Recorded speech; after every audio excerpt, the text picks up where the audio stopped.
तर परवा ना मी एक रील अपलोड केली होती बेबीची, तर सर्वजण मला कमेंट करून विचारत होते की दी कोणाचं बाळ आहे, कोणाचं बेबी आहे. तर ते माझ्या मोठ्या भावाचं बेबी आहे, बेबी गर्ल. आणि मी, मम्मी आणि क्रिशा आणि माझा मोठा भाऊ गावी गेलो होतो जेव्हा बेबी गर्ल झाली तिला बघायला आणि माझ्या वहिनीला बघायला.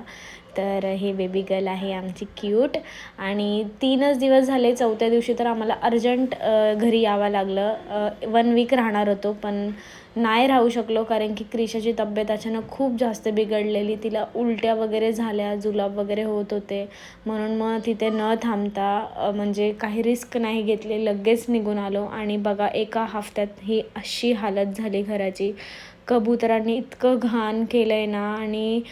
आणि क्रिशाचे पण खूप सारे कपडे झाले होते, धुवायचे होते. मग घरी आल्याला अगोदर कामाला लागले, तिचे पूर्ण कपडे धुतले. आणि मग माझे पण खूप सारे जमा झाले होते कपडे, मग ते पण लावले मशीनला.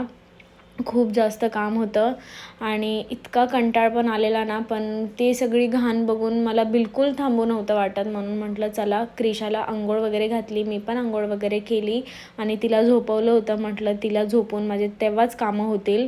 आणि फक्त एका हफ्त्यातच इतकी माती जमलेली ना घरामध्ये, सर्व घर बंद होतं. पण ही माती कुठून येते मला काहीच समजत नाही.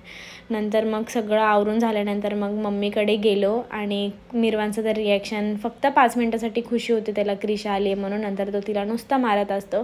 आणि आमच्याकडे पावसाळा सुरू झाला, मस्त असा थंड थंड वातावरण वाटत होतं. आणि क्रिशा बघा ट्रॉलीवरती कशी जाऊन बसली आहे आणि पुढे ऐका हे बघा फक्त. ते बघ मम्मी